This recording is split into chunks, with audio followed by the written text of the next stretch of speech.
Hello and good afternoon, and welcome to another edition of the Artist Forge Live. My name is Nicole York. I will be your host, and today with me are your uber talented co-hosts, Kat Ford Coates, Bassam Sabah, and Becca Bjorky. Hi, friends. Hello. How's it going? Hey. I'm tired. Becca, your hair looks I awesome. know. I was just gonna say the same thing. It's been up in a bun for like 4 days. So follow me for more great fashion tips. Is it full of dry hair or dry shampoo as well? I don't dry shampoo. No, You I just lucky son of a gun. it's thick and coarse and it just does stuff. And it just does things. Mine does this. That's it. It lays very flat. That's what it does. Welcome to everybody who is joining us today. All you Artist Forge folks out there in Facebook and on YouTube, we hope you will say hi and let us know how you're doing today, so we know who we're chatting with, and let us know how your weekend has been. So Crystal is with us. Hi, Crystal. Hello. So good to have you. We'll wait for the rest of our friends to say hi and see how y'all are. So how was your weekend, Kat? I don't know. What I just weekend? don't know. I was actually visiting my mom last week, and so just kind of spending some family time, and just came in, and Jason Buff's actually hosting a workshop at my studio today and tomorrow. So I was in with him this morning and getting him situated and meeting some peeps and all of that. And now I'm playing in StreamYard land with y'all, and going to be having a couple meetings this afternoon. But yeah, that's where I am. I don't know what a weekend is. What is a weekend? I did kind of the same thing. My husband and the boys went camping this weekend, and I stayed home to work. So sometimes that's how it be. Bassam, how about you? Did you do any work? Oh yeah. Yeah, you did. Yeah. I mean, you might not be able to tell by like all of this in the background, but I did. I got some chapters done. I got some writing stuff done. I got some marketing junk done. So yeah, I was productive, and I did take a little bit of time to make myself goodies as well. I made I don't even think you can see it back there. I made a little dragon skull with some glowing mushrooms in like a display case. It's like got moss and mushrooms and things. So I did a thing for me.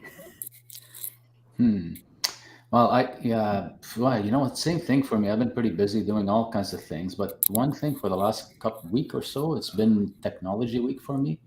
I had to change computers because it's getting old and slow and couldn't work on it anymore. So last week was the pleasure of restarting from scratch with a brand new desktop with 12 terabytes of data, and had to back it all up, which took forever, bring it back in and reinstall every single program one by one, all the settings, all the Photoshop stuff, just a freaking mess. It all worked at the end, but one lessons learned is whenever you buy software, try to keep all the not the serial numbers, the activation codes and the emails that come, try to keep them in the same place. Try to get documented somehow so that if you ever need that stuff, you don't have to repurchase everything.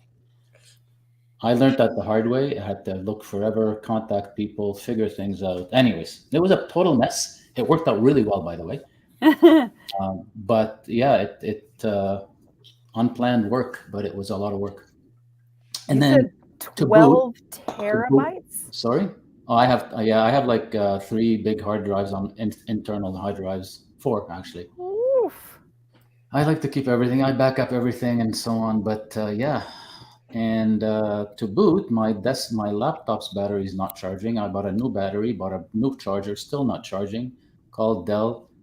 It needs to go back to them, and they need to check out the hardware because it could be something else. So I'm losing my laptop for a while. I've been hearing So that a lot that's about Dell lately. anyways, and I do travel especially for my consulting for my coaching. So I'm trying to make arrangements with the people to borrow laptops there and stuff like that. So, anyways, that's my week. Man. Other than doing videos, pictures, the photos for clients, and a couple of photo shoots in the last couple of weeks. So, yeah. Wow. That's me. Dang. Dang. That's a lot. That's a lot of technology stuff. Well, it's kind of a waste of time. But you swallow it up, and it's once every 4 or 5 years, 6 years, I guess. Yeah, that's true. I was in the same boat when I had to switch from my laptop to a computer, so I feel you there. I had much less information to transfer because I don't keep I warn my clients that I don't keep and save everything either. You're on your own once you have all of your stuff. But that's I mean, partly the nature of what I do anyway, because most people get a couple of images, like a hero shot and a couple things. I'm not giving them, 25, 50, 100, whatever, and selling prints and things like that. So definitely a different ballgame. But yeah. Becca, what about you? Less tech support and less work for me over the weekend, at least. Pretty chill weekend. We had a friend visiting from California, and ate a lot of food and drank some fancy cocktails and stuff like that. But I'm coming out of my very short-lived fun employment. My break from lots of projects. Do you guys have this thing where it's like everything? It's like you have like nothing for like a minute, and you're like, okay, I can breathe, and then everything all at once. At the same time. That's what I'm looking at now for the coming weeks. So everything comes in cycles. And isn't it funny how you have one cycle just long enough to be like, oh no, and then the next thing comes along and then you're like, oh no. Even when you don't have anything to do, you're like, I don't have anything to do. I feel so purposeless. And you don't even allow yourself to enjoy the lack of a thing to do. And then the next stuff comes along and you're like, stuff. And then you're like, stuff. Seems like there's no feast winning. or famine. Feast or famine. And you can't be content with either. It's like when the summer is here, you're like, it's so hot. And then when the winter's here, you're like, it's so cold. It's like, no, there's no happy, happy mediums. That starving artists like emotional turmoil, romanticism. You got to cultivate the turmoil. That's the thing I actually find really annoying is that just that lack of being able to like sit comfortably in any one space and be like, yeah, this is good. I would like to have that, where you're like, no, this is just what it is now is good. And I feel like either I have done it to myself or whatever, but I just don't seem to have that, like, I always want more or less. But never what it is. Like what it is now is never okay. I always want more or less. Which seems like not a good idea. I feel like Kat's judging us. No. Guys. Like you get what you want. Like and that's where it comes from, right? Like when you're super slammed and you're like, oh my God, please calm down. And then it calms down and you're like, what the hell? I want more. You get what you asked for. You just maybe the thing is we can just keep asking for stuff and we don't really know what we want. We just want what we think we're supposed to want or. Ooh. Ouch. There's a conversation. Well, it's so. Interestingly enough, I heard somebody speak over the weekend about kind of burnout and some similar stuff. And what she said was essentially often burnout happens because we want things or we set expectations for ourselves that are based on what other people are capable of and what they accomplish. And then we just kind of import those things and chase those things. And then all of a sudden we get burned out, not because we're working like too hard, right? But because we're working for the wrong thing or the wrong version maybe of that thing for ourselves. And when she initially said that, I was like, I'm working to try to make money and that is what I want. So I don't know what you're talking about. But I mean, obviously it's more than that and it's more complex than that, right? Yeah. I definitely have an expectation for myself that is unfair. I think that I should be successful by now when if you were to compare how long it took me to get where I wanted to be with my photography business and how long I've been trying to be an author and a publisher, like one is level 22 and the other one's level 4. And I think it should be level 22, right? Like, I think I should already be There's no reason for that. I have no good reason to expect that of myself, except that every now and then I hear stories about people who do make it quickly, and I'm like, why not me? Well, it's I'm like supposed trying to to do it start too. like hell. Look at TikTok, right? Like, oh, okay, I've got to start on TikTok and rah rah rah. Like, I'm over here, like I post like once a month, maybe, right? But you spend a couple of weeks and you're like, no, I'm in it. I'm doing it every day, and da da da. Why am I not successful? Even though it took you like, 5 years Yeah. on Facebook and Instagram to like build any kind of audience, and I can't get it done in 3 months, and I'm just mad Right. at it. Yeah, and you're like, what's wrong with me? What's wrong with this? I should be. And it's not a realistic expectation to have. So why do we do that to ourselves? And then there's the question of, is that really what you want? Like, do I want success, whatever that means, on TikTok, or do I just want the benefits of having a big audience? And is it required that that's how I go about trying to get it, right? Like, I want to sell books. If I can do that without being on TikTok, I would love that. But the question is money or time and effort, right? And so maybe it's worth it just to spend the money and get advertising right and not do the TikTok thing and get the benefit of reaching people without having to please the algorithm. So, I mean, maybe it's a question worth asking, is like, do I want to be a YouTuber, or do I just want the benefits of what people who are successful at YouTube get? And are there other ways to get that without being part of the same rat race, if that makes sense? Well, I mean, I don't even like social media was just an example, but it kind of works in anything, right? If you have money, then you typically don't have time, and if you have time, you're typically trying to get more money. So in the space of entrepreneurship anyhow. And so, you can take a look at it and go, well, I could drop money on the ads for TikTok to do the promotions for me, kind of condense time and space there. But I don't have any money to invest into that right now. So I have to spend the time doing the grassroots guerrilla shit. Pick a lane. That's what I keep telling myself. It's just like, Kat, you don't want to be on TikTok. You don't really care. Like, and if I start spending money on TikTok, then TikTok's going to go, oh, okay, she'll spend money. And so we're not going to show her stuff to anyone because we know she's already put some money behind it. It's just, like, which is it?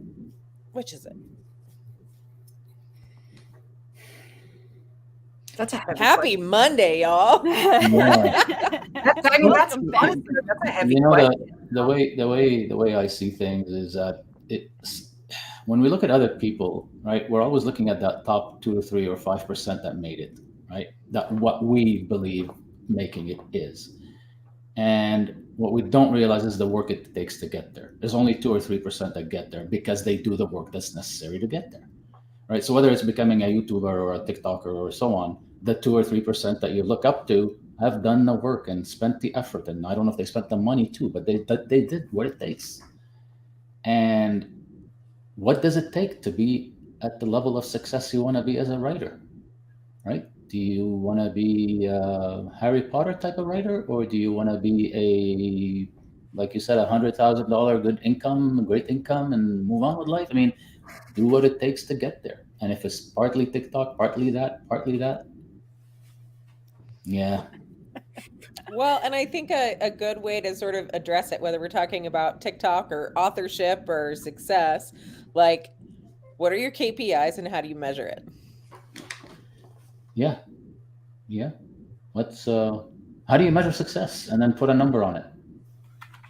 Well, and what do you want?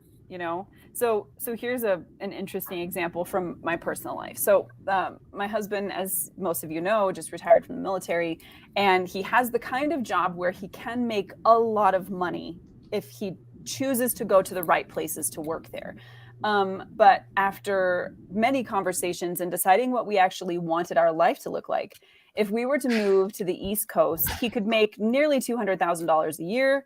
But it would mean all of the things that come with living there and the type of job it is, a high stress job that requires a lot of your time and attention. He would have to be commuting back and forth in, like Maryland and places like that. So there's all of these things that come along with what it would take for him to earn that money. Is that what we want our life to look like in order to have that take home pay? Well, we ended up settling for significantly less money so we could stay here where the pace of life is a lot slower, and he can spend time at home, and we can actually have a life outside of his work. So it may be making less money. So by somebody's standard, that may not be success, right? But success for us looks like plenty of time together as a family, enough of a disposable income to be comfortable, but not so much that like you're working yourself to the bone to bring that home.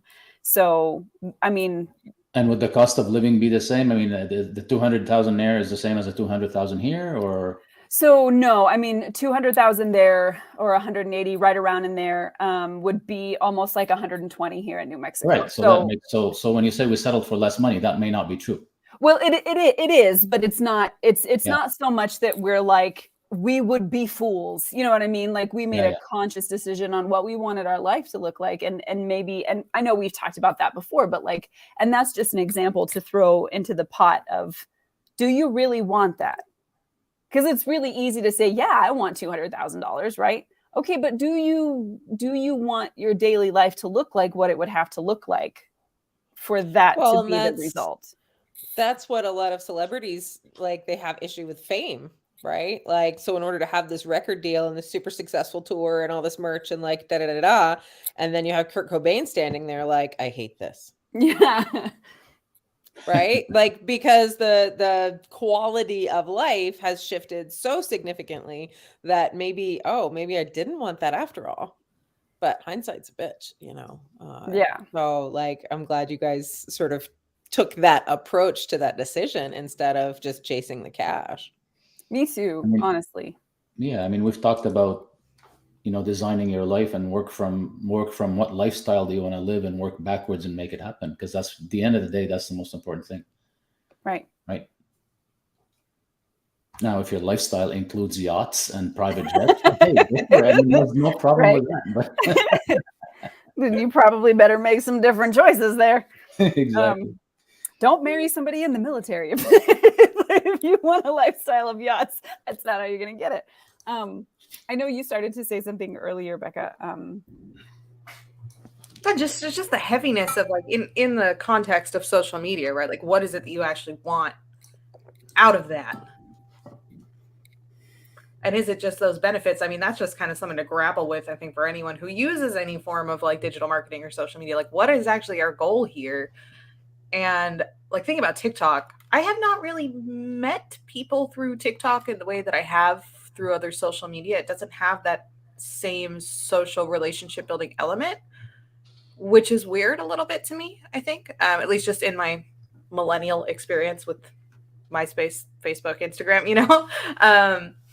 so it's like, what do I want out of TikTok? Those benefits. I don't really right now care that much about much else. But And there what- is also what are the benefits? Fame. I'm sorry? And what are the benefits? Yeah, exactly. Are there actually any benefits aside from that, dopamine hit of getting a like or a follower? And it's like when we're talking about fame, like, do we actually want fame? I mean, I'm curious to know if you guys have ever had that desire for actual art fame, because I know I've touched that when I was younger, like especially when I first got a lot of attention as like a teenager as a photographer, was like really exciting. I felt like this like amazing prodigy, and I was just like, yes, gonna take the world by storm. I don't want that. I really, really don't. But I felt like I did, and there's some little piece of that still drives that need for social media, at least for me. But I don't know if you guys have had similar experiences for want for attention in that way. It's a feel-good thing, right? It's we all want the attention, right? It's just that we want both. We want the attention and the results, and somehow we settle for the attention a lot faster because it's just there. Whether it's one person or a million people, it's the same feeling, right? Well, and there's not a lot you can do about the attention, right? Like, I remember when I was coming up, and this is just in like the portrait system sphere, of things. Like, and when I was coming up in that at Portrait Masters, and this was in maybe 2018, something like that, 4 years ago. Like, we were doing like the t-shirt and the swag handoff for people as they were coming in to register. And this woman comes in. I won't say who, because she's very dear to me now. But this woman comes through and she's like, and she does the full on like meltdown, starts bawling her eyes out. Oh my God, your cat. Oh my God. Oh my God. And I was just like, what happened? Right. But like, that was the first time that I had experienced that sort of level of like, somebody really gives a shit right now that they're standing in front of me and I don't really understand why. Right. And like in high school, Becca, like I was in a theater troupe and like we would get recognized in places and things like that. And that was always like, when you're 17, like that's boss. Yeah. You're just like, and right. But like, you know, in this instance, it was more, oh, okay. And that's really when I got into the headspace of like, oh, there's people that give a shit about what I have to say.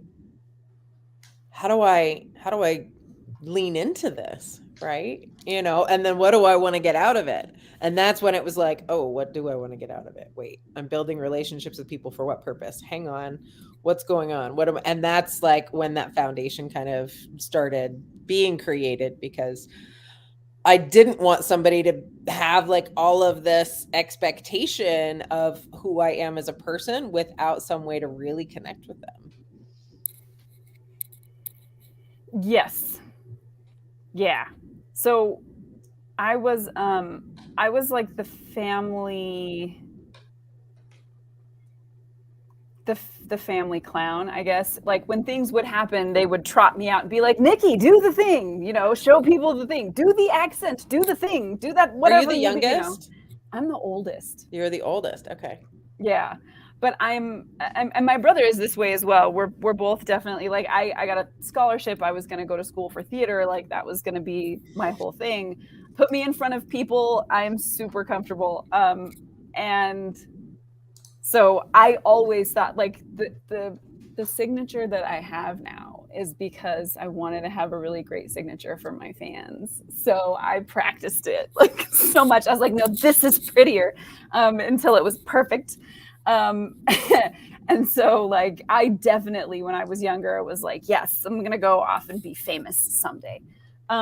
And my kids actually tease me about it now, because if I get recognized somewhere, or if somebody messages me something really sweet or whatever, they're like, see, Mom, you're famous. I'm like, you have no idea how small potatoes it really is. But they think if you have a YouTube channel and you have some followers on TikTok, they're like, oh, you're famous, you know. Anyway, so I really did think that was what I wanted. And I think in part that's because I was rewarded in my family sphere and by the people around me for being the kind of person who was willing to be big and willing to, you know, put themselves out there. And since a lot of people don't feel like they can do that, they want to look at the people who do and kind of live vicariously that way. And so you get rewarded. You get this social reward of attention and approbation and everything when you can do that stuff. And so I thought that was what I wanted. And now as an adult, like I just want to make things that matter, that people care about, that they're willing to spend their money on. And I want to help people if I can help people, but I don't want all of the trappings that come along with, you know, fame. I love when I meet people and they're excited to meet me, but it's really uncomfortable, like that experience that you had, Kat, when they look at you because they've built you up in their mind as something that doesn't exist. And now there's this expectation there that you have to be all of those things for people. And that's incredibly uncomfortable. And you're like, look, you don't understand. Like, I just, you know, I've got snot on my shirt. I'm a mess. It's nothing special, I promise you. So it's weird. It's weird when you confront that and then you have to think about, okay, this part I really liked, this part mattered to me. But in order to have that, I have to have all this as well. And I don't want that. So how do I find that the thing that I do want out of this relationship with my work and the people who buy my work without the trappings that seem to accompany it, you know, TikTok, right? Like people, it is one of the most aside from Twitter, it's one of the most volatile spaces I've ever seen, where people will turn and eat each other at the drop of a hat. And there's this young girl who's being piled on right now. She's 20 years old, and I'm like, she's a baby, right? That is a baby, and you guys are eating her alive, and that is a baby. And so there's no you're really taking your life in your hands if you want success in those spaces. Nicole, are you part of do you have a community in the writing world compared to something what you have here in the photography and arts work, other art? I have friends that I chat with, and some communities that I am kind of a part of along the periphery, but not anything where I've, you know, kind of like trudged my way into the inside. So have you found something like the equivalent of a Sue Bryce education business model for writers, or you know, there's a multiple business models for writers? You know, have you come across some that may sound interesting? Right. So Sue Bryce education did wonders for me. You just copy paste and it worked, right? Yeah. So there are definitely several different models, like there is for photography, and I am part of a couple of groups who tend to specialize in specific types of models. And very much like photography, there are generally a few things that we know tend to work, but also the interesting thing with publishing is there's no way around bulk sales. So you can't really be a success in a luxury way in the same way that you can with some other art form. Right. So there are some separate paths you can take, but there's some things that you just can't kind of get rid of.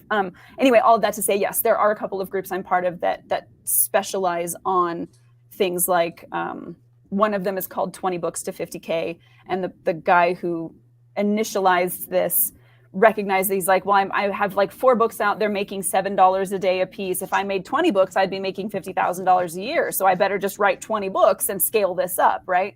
And it spawned kind of an entire, thing around that idea. So I am part of those, but I have not made my way into them. It's a very, very large community, like 120,000 plus, people. So it doesn't have the same kind of small, tight-knit, learn from one another individually feel. But there's conferences and things like that. So I'm sorry, I just continued blathering on about that. David says, I'm currently sorting 20,000 documents alphabetically, not exaggerating, at a steady job with benefits. And it's nice having the stability and pay, but I want to go into the bathroom and cry. So this talk is really hitting all the feels. There's a Venn diagram of what I want and what's comfortable, and I've struggled with balancing those. I would love to hear you guys address this, because that's, yeah. So I was having a conversation with another photographer like less than an hour ago about gift vouchers. And this photographer, every conversation that we have is based around the immediate risk involved in taking an action, right? And still wanting the benefit of those really high-end results, right? And so they're in this constant state of like, oh my God, here we go. And oh my God, we're all going to die. And, setting up a gift voucher situation with a local medical spa. And they have been after this company for months, just to get a meeting. Got a meeting. Owner is a go, all in. And now this photographer is like, I think I'm going to have to pass on it, because I would have to invest in the photo shoot itself. What if they don't buy anything? No. And I was like, but it's that like comfort, right? It's that there is an unknown. And that's why entrepreneurship can be so scary for people, because there isn't a guarantee at the end of the tunnel, right? And you have to sort of create your own success. And you do that in building relationships and having faith that your process and your work will be transformative enough for someone to want to spend money. But with somebody like a gift voucher for a medical spa, Like, I'm not worried about whether or not that person buys anything. That person Right? has I want money.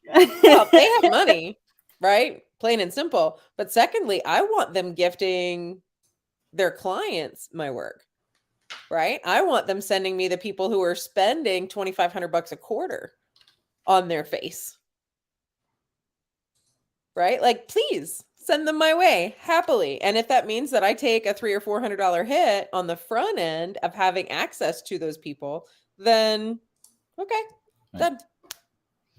Right. But it's about having that understanding. Like David was saying, he's got a steady job with benefits. Like, that's a big comfy bed that is not easy to leave, especially as you get older. I think it's worth saying too that it's very easy to project our own feelings. And we talked about this a lot when we were doing our money talks last year about projecting our own feelings onto our potential clients about what they're willing to spend money on. What money do they even have? And I know I've definitely had this experience where I'm like hesitating to hit send on the quote email because I'm like, they're going to ignore it. They're going to ghost. They don't want to see a number that high. And then they're like, okay, great. Cool. I don't know how they want to spend their money other than they want art. So who am I to judge? It's not my responsibility to decide how they're going to spend their money. Yeah. How much does it cost to work with you? Okay. Great. And then like in the case of your med spa or, people, like maybe that's how they want to spend their $2,500 or $5,000, whatever. Yeah. Who knows? You don't know until you tell them, until you present the opportunity to them. Well, and some of those people might not want to, right? Like, and that's okay too, right? But the idea behind something like a gift voucher system is to set them up with businesses locally that share the same demographics that you do, right? So that, you can cross-pollinate. And just every conversation I have with this person is just about like, what if I lose? What if I lose? What if I lose? What if I lose? And, today I was just like, okay, cool.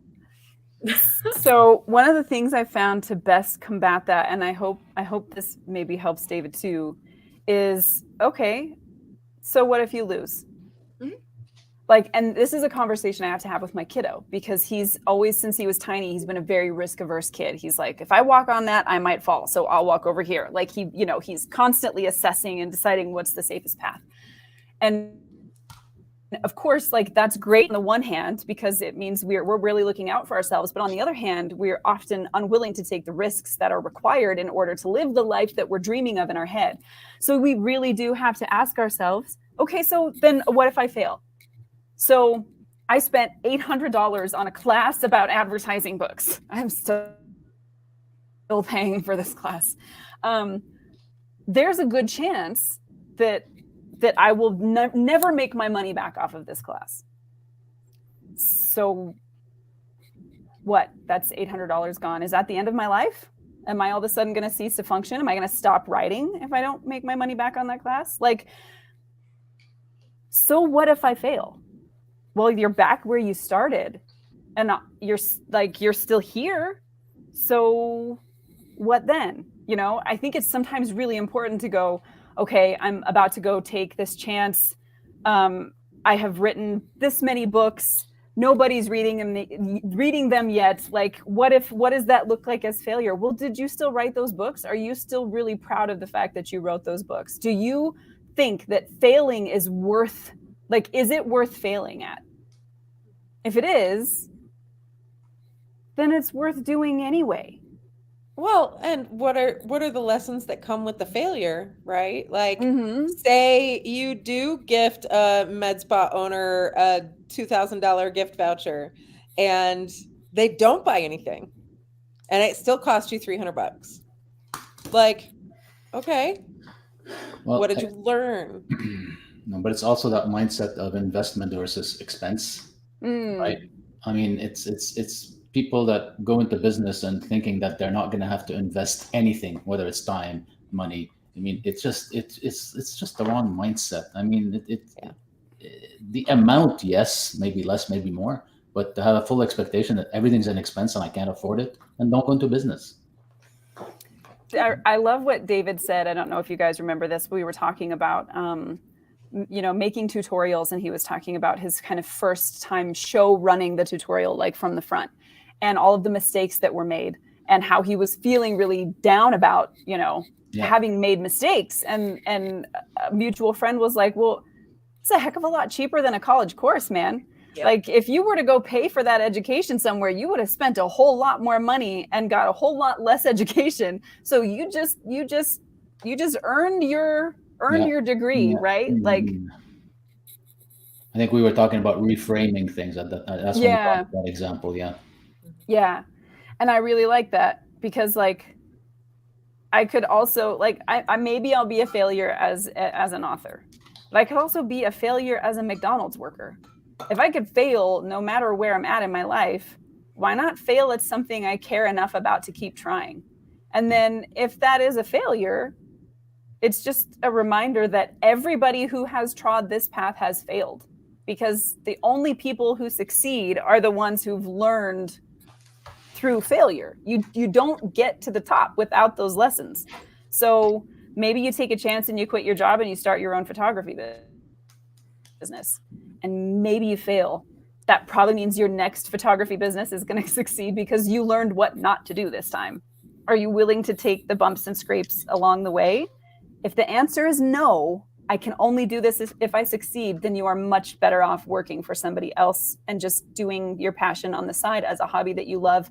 And remembering that there is nothing wrong with that. Because I think we also tend to get into this idea that if we don't jump off a cliff and count on our wings to fly and take our bruises on the way down, then we somehow have failed as like art people, because we should be like climbing to the top with bloody fingernails. And that's not the right path for everybody. For some people, the right path is to work a day job that you enjoy and then to do art that you love when you can. And that's also freaking awesome. So like, what do you want? What do you want? What do you want? So question for you guys. Go ahead. Sorry. I'm curious when you all made that distinction for yourself, like that the art was the career and not just the passion project. Like, have you had to grapple with that? So mine was out of necessity. Yeah, not in my case, because you guys know I didn't see it as art, right? I saw it as something I love doing that I can benefit other people, and I can do what I'd like to do with people through photography, and I'm gonna do it half of what I'm gonna do in my post-retirement, or at least my second career. That's how I saw it. It wasn't, well, now my art, like I'm missing my art by doing this as a business, right? No, it was a black and white for me, and like a push of a button in that case. I think I've done a few different things in my life, and I recognized that I could be pretty good at whatever I wanted to do, but I didn't ever really care about it that much. Like, I wasn't like, yeah, let me go to work. You know what I mean? Yeah. And then after having my kiddos, and then experiencing working for a different company and recognizing the frustrations of not having control over things.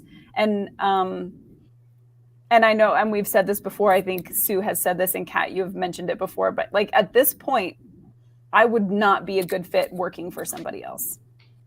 Oh no, completely unemployable. Yeah. And not you, like just for me. Like if no, yeah. Yeah. Yeah, it wouldn't be a good fit. And I have things I want that probably don't fit into me. I don't like the idea of spending my life making somebody else's business work for them. I want to make mine work for me. And I want to be able to walk away from it if I want to without guilt. And I have a hard time with that when other people are involved. So if I know if I left someone's business that would leave them in the lurch or leave them hanging or whatever, it would be difficult for me to do that because I get too attached to being able to help other people. So I want to be able to walk away if I want to walk away and not feel bad about it. Photo and art in general have been different for me. Like I've always created. Like even as a kid, there was painting. Like I still paint on occasion, right? But I have been very careful not to monetize it. Because like that's just mine. It's just mine. But when I came out of food and bev, it was like I went from, rock star bartender to nobody would touch me. And I remember being in college, this was in like 97, and taking a darkroom course. And I remember being in the darkroom and just being like, this would be the coolest fucking job. I would love to do this, but I have no idea how I would ever make a business out of this. This was pre MySpace, right? Like there was, Prodigy, dial up 56K, like all of that was just everyday life. We had a pager and a payphone outside the apartment. Like there was no hop on Facebook and rally your friends to support you in this new venture. And after leaving food and bev, I just remember being in the space of like, I am so tired of busting my ass to make everybody else's dreams come true. And then being left out in the cold. So I'm going to figure this out, hell or high water. And I did. Yep. I feel like at that point, then you must know, like you may not know every detail of what your future life is going to look like, right? But I have a thing that must be met. Like I want this at all costs. And so we've talked about this before, comfort being one of the most dangerous things to like human advancement.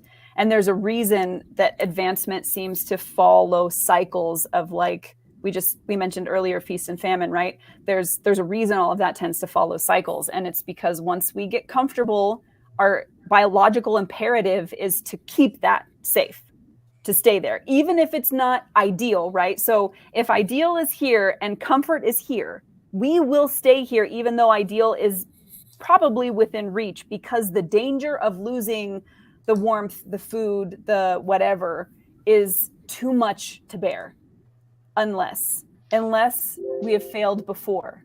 And we go, oh, well, I failed before. I've always climbed back up. Like if we were to look back over our lives and look at how many times we fell and scraped our knees and how many times it hurt and how many times we didn't make it, we didn't make the team, we didn't get picked, she said no, like all of this stuff. And that we're still here and we're still moving forward and we're still like heading towards whatever it is we want for ourselves, maybe we would find a little bit more of that courage to be like, no, I can do it. I can do that. I can always go back to where I was. I don't want to go back. What, Becca? I don't want to go back to where I was. Oh, but I'm saying like you made it from that spot, right? Like you know what that's like. It's not like you're walking into the great unknown. If you go back there, you know what that was, and you know you didn't stay there. So like, it's much scarier to us to walk off into the dark than it is to go back into the house, even though we don't want to live in the house anymore. But we know that if we had to, we could, and we could come back out again. Reset. Like it's not ideal. So I want to touch on. Oh, I have to run, but I love you all. Have a wonderful afternoon, and I will see you soon. Bye. Bye. I want to touch on David's example again really quickly because he mentioned the Venn diagram, right? So I want to talk maybe a little bit about what that looks like, because I think that's what most of us are trying to balance, this idea of, I need something where I have my needs met, obviously, but some of my needs are spiritual, psychological, some things that maybe can't be met by this job that only exist in this other place. So how do we look at where those things overlap? How do we find that and cultivate that so that we can live in that middle space? You're asking us? Yeah. And the audience as well. I want to know what everybody thinks, because I feel like this is kind of the core struggle for us in general, not just as artists really, but anybody who freelances as a job. Like, the core struggle is, well, how do I pay all my bills, right? But still get the fulfillment that I need out of this job that I chose, even when sometimes that job like chews you up and spits you out. If you ask yourself, like, well, it's still better than working for is it still better than working for somebody else? Like, is it still better? Most of the time. And like, how do we find that? And how do we know? I mean, I think your point about the having experienced like really drastic, horrific failure before, at least for me, I know that's been a large driving factor. Like, at my lowest low of like not knowing where I'm gonna live and like having kids and no money and no job and like places you don't want to be, failure beyond that was not an option. A, because there wasn't a whole lot I could do to make it worse, but also B, like that just wasn't, that was not a feasible choice. You know, I wasn't gonna let my kids die. So my only option was to not fail. And that's been, you know, in some semblance, the driving drive, I guess, for everything since then is like, how do it's leaning towards the comfort. It is. But it also then, whatever it is that I wanted to be doing had to be successful no matter what to maintain that comfort, if that makes sense. So I don't tend to look at things as having that possibility for failure because I don't want to give myself that option. So if I want to be a successful freelancer, which somehow I have almost, you know, I'm making it work, which almost seems surreal. It's just because there was no other option. This is what I have available. This is what I want to do. This is what I'm good at doing. This is what needs to be done. So, you know, CPS doesn't come take my kids away. So that is that's the only choice. There is no other choice other than success. And it's totally, you know, within my own head. Like, yes, I could be failing, but I don't let myself think about it. And that allows me to hit that kind of middle ground, if that makes sense. But is that middle ground that you're talking about, like where you are right now? And I'm not asking for details, just kind of where you are right now in that, what you just described. Mm-hmm. Are you content with that? Are you happy with that? Are you comfortable with that? Right. In other words, you're paying your bills. You're you know, are you doing all that, or are you still, what's the word? I'm not talking about having the desire to get more. I'm talking about, are you at least where you want it to be in terms of, hey, I don't have a choice. I need to do this so I can pay my bills, do this, do that, and do this. Are you there? And is that hard to maintain if you're there?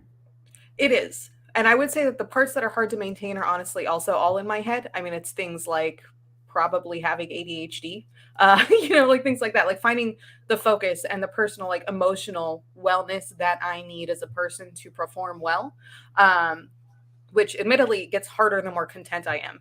So like the more emotionally distraught I feel, it probably means the better I'm doing, which is, I hope other people don't feel that way. But if you do, I feel you, solidarity. But yeah, I mean, I generally am, I think, pretty content. All my desires now are for greater financial gain, honestly. And that's, you know, even that is largely influenced by things like inflation and like just the number of kids I have and stuff. Like, it's not desperate anymore. Yeah. Yeah. Yeah, it's a higher level of need, I guess. Yeah. Mm-hmm. So I interviewed this really fantastic commercial photographer named Jabari Jacobs, and his story essentially was, you know, I was working at a government job and doing photography on the side. And anybody who knows, like, once you're in working with the government, you're kind of a made man, right? Like, you're really hard to fire. You get really good benefits. It's just kind of a comfortable place to be in general. However, after, you know, photographing for a while, he essentially was like, this is what I want to do. So he left his job, left his wife, not left her, but he, you know, he moved across the country, slept on an air mattress on his sister's floor in Los Angeles for a year, Like that was where he lived because he's like, I'm going to make this work. And now he's photographing celebrities for advertisements and the covers of their, you know, their albums and all of this stuff. And he's got the life he wanted for himself that allows him to do things like travel and still take care of his family and have these good jobs. Okay, so David said I have a government job, so you know, right? And it's hard to walk away from that comfort. And at the end of the day, maybe the question worth asking is like, when I look back at my life, at the end of things, am I going to be happy that I stayed or that I left, or, you know, whatever that question is? Am I going to be content knowing that, or am I going to regret that I didn't go do the thing? And of course, there's no accurate way for sure to predict that future, but man, if it was just Tyrone and myself, we would probably be just like eating a can of beans, dirt bagging it in a van, driving around the country, climbing where we could climb and seeing all the cool national parks, or traveling, you know, like going over to Europe every chance we got. We have kids, and so we have, you know, we make decisions around what family life looks like. But also, there's a real thing in the comfort of having a safe place to come home to, and a comfortable place to come home to, and a daily life where we're not stressed. And if we want, you know, the fancy steak, we can buy the fancy steak. And that's a real consideration to make, because it's really cool to have reached the pinnacle of a thing. But what was it like getting there? And is the journey of getting there worth living every day like that? And if it is, if it's worth hurting for and sucking at and suffering for, then I think that's the answer. If it's not worth suffering for, Yeah. you know? I mean, I think you can also put like, yeah. So like when David mentions retirement, like what are your limits here? Because like when I had my real job, my big girl job in California, and I hated it for years, and I didn't want to go to work every day. But you know, I had the responsibility. I needed the comfort of the money I made. But I set a goal for myself where I'm like, when I hit this amount of money in savings, I paid off all my debt that I had, and once I hit this number, then that was going to be it. And I did. And I hit my savings goal and I quit. And it was scary because I didn't have a plan. But I knew that I had enough to figure something out, enough to sustain me and all my 800 children for long enough for me to figure out the next step. And that next step was something, you know, big and almost not impulsive, but like scary. We moved across states. Like we moved very far away from everyone that we knew, and had that kind of like start over, just kind of like, we're going to try this. And if it works, it works. But we didn't really know if it was going to work. And it did. It did. And you know, I could have very easily stayed at my job for years and kept building up that savings and gone nowhere and never bought a home or a second home or changed my career path, or, you know, like any of the cool things that we've done since then that took that risk. And it all started though with setting that eventual goal of like, hey, I don't want to be working at my job. David, what do I need to comfortably leave? Yeah. Yeah. Go ahead, Bassam. No, I was thinking in you know, telling your journey, your story. My story is the opposite, right? Sometimes I wonder, had I not been offered the chance to leave with a package versus, or because I was given an offer. Yes, I was kind of pushed out, but I was given an offer of staying with the same salary, same job, but having a different person leading the program. Therefore, I report to somebody else, and I'm not the decision maker on certain things, but you know, still a great job. And I decided to leave because I had a nice package, and I was kind of stressed and fed up and so on. But sometimes I wonder, had I stayed, right, would I ever had gotten to the point of, hey, I love this photography so much, I'm going to quit and do photography full time without the benefits of that package? Plus, obviously, I had the benefits of my retirement, which I would have still had access to. But sometimes I wonder, because people who stayed, my colleagues who stayed, and I can't go back and say, hey, what would have happened to me? But the trajectory, what they had to go through, the mess they went through, but they've come out on the other side doing really well, managing the company at a very high level. And I'm not sure where I would have ended up with that, but there's always that feeling of what if, right? And would that have been worth all the stress that I no longer have in my life today, right? I don't know the answer to that. I have no idea. Well, You it's a know, great part, It right? would have been monetarily incredible, right? But is it worth the stress for 5 years to get there? So I'm just going to throw out a scenario, and I hope this doesn't hurt anybody's feelings. But I wanted to make you think. I've been unfortunate enough to lose several people in my life, several people that were very close to me. And one thing that does for your psyche is make you look at the world a little bit differently and at your choices a little bit differently. So if I were to tell you that you had a job and it was fine and you were comfortable and you thought, when I retire, I'm going to travel and I'm going to get myself, a van, and I'm going to live by the river and I'm going to fish every day and I'm going to do all this stuff. And you find out the day before you retire that you have cancer. Or a bus hits you when you're crossing the street. Right. We're alive now. There's no promise that we're going to be alive tomorrow or 5 years from now. And while we should be making plans for the future, 100%, yes, we absolutely should. We don't know that we're ever going to live to see the future that's there, that we're hoping for, that we're working for, that we're suffering for.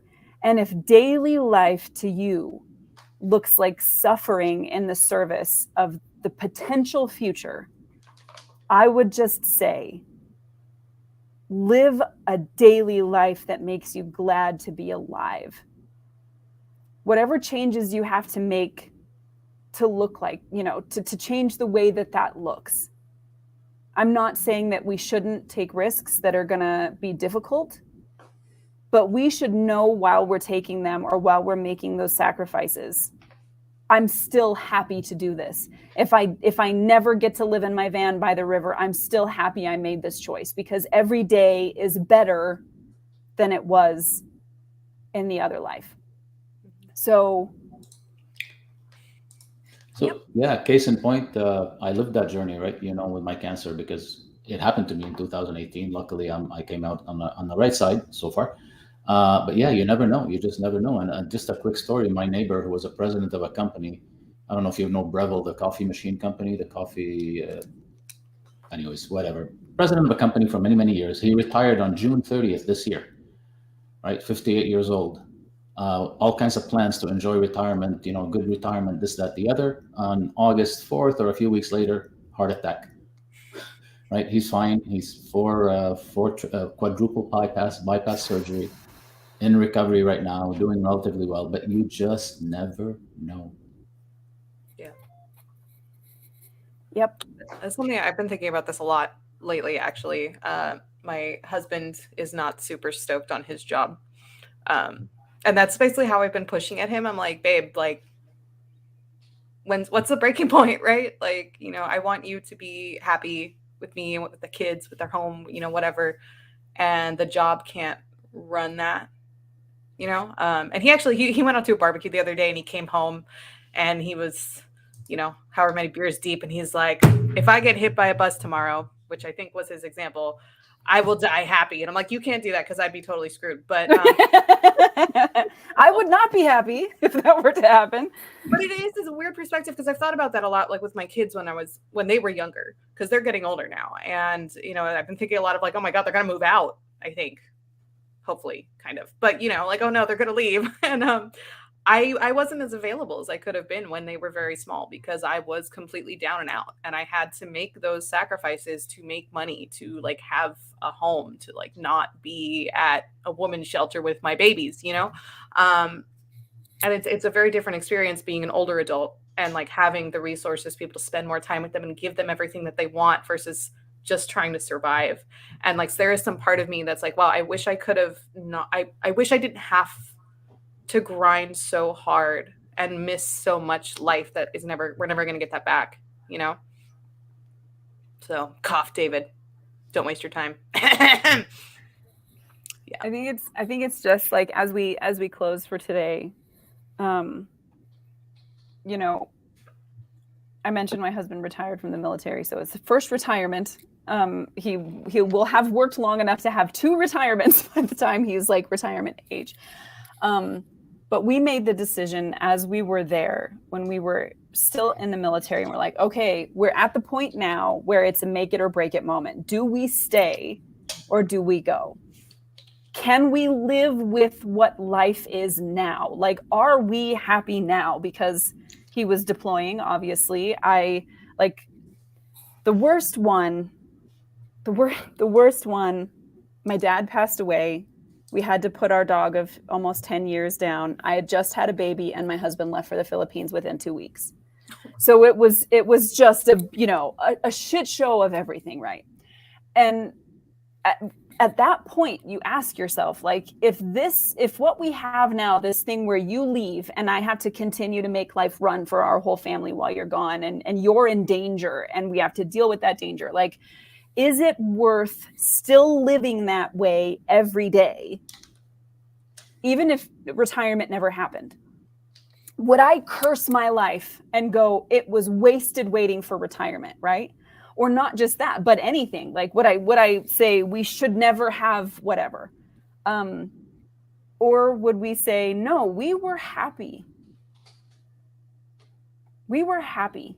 Even if we never made it there, right? Like, we were happy. And that, I think, has been a big part of the guiding decisions on what we do. Like, are we willing to give up almost $200,000 a year and make half that or less so we can be comfortable here without making those other sacrifices? Yeah, because we're happy. And like, at the end of the day, what we have is now. So whatever that looks like, if my books never become successful, if they never go sell and I never make enough to do what I want to do, which is move home and buy us a piece of property so I can be close to my family, if that never happens, will I still be happy that I spent my days writing these books? Yes. Yeah. I guess that's a very good question to ask. Yeah. Would I still be happy? I'm going to end with this. There's this really great quote. It's an audio clip of a lady giving a speech. And she's kind of talking back and forth to herself. She says, somebody asks you, what's the purpose of life? And you say, to be happy. And they say, well, to what end? Well, pleasure, like to have been happy. Well, but for what purpose? Like, for what goal? So I can live a happy life. Like, and the conversation kind of keeps going, but her point is like, what else? Like, what else? To be happy, to live a life every day that you love. And there's no right answer for what that looks like. Maybe that life every day is I head to the soup kitchen and I serve people and I make sure that they're taken care of. And maybe that life is I see nobody and I live in my garden with the bumblebees. And maybe that life is, there isn't a wrong answer to that. So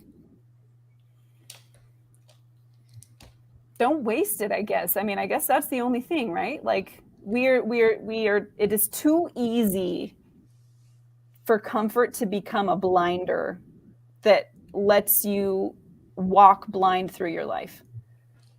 And whatever it takes to pull the blinder off. This is going to sound terrible. I don't want to wait until I have nothing left to go, I wish that I would have known what it was like to have nothing left so I could appreciate everything. It's that, that song, Live Like You Were Dying, right? I don't want to wait for that. I don't want the thing to only open my eyes in the 5 seconds before. That's all. Go upstairs and cry now. Thanks, Nicole. Asawi. Asawi. Anyway, so that got relatively involved, but I still think it's a really important conversation for us to have because it does get to the heart of everything. It gets to the heart of why we do, what motivates us to do it. Are we happy doing it? And for the love of God, if we're not happy anymore, cut it out. Go do something else. There is no shame in just stopping and going, nah, I'm done now. I think I'm going to go be a bank teller. I know people who are absolutely like, they have very small jobs, but they are so happy and they love their life. And there are people who make $1 million bazillion dollars every 6 months and they are absolutely miserable. So chase the happiness. Like that's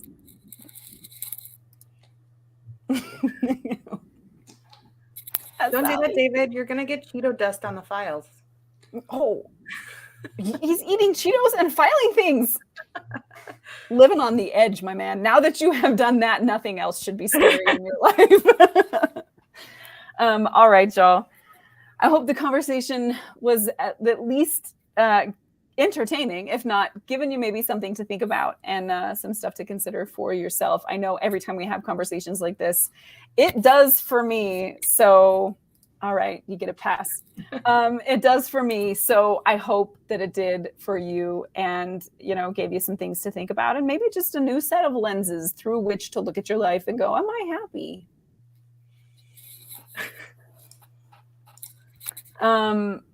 Hopefully y'all will join us next week where we'll have more conversations like this one about art and life and everything else. Until then, the other members of the Forge will be here on Thursday. Becca, let us know what's going on with that. Yeah, on Thursday, we are going to have our bi-monthly. What is the bi-weekly? Bi-monthly. Yeah. Thursday evening chat. And this week we are going to talk about, as Matt so articulately dubbed it, how the hell do you do that? And we're going to talk a little bit about Photoshop compositing and using some mixed media stuff, whether it's photos or 3D graphics and stuff like that. And we'll have some other artists joining us, and it should be a fun time. Yes. So come and be here for that. Some of the first times that we'll do something like learning, that you can learn from and practice. So be here. And so Thursday, and then of course next Monday at 1 p.m. Mountain Standard Time. That is noon for the West Coast and 3 p.m. for the East Coast. I can speak. Go have a fantastic week. Make something amazing, and we will see you all then. Bye, friends. Bye-bye.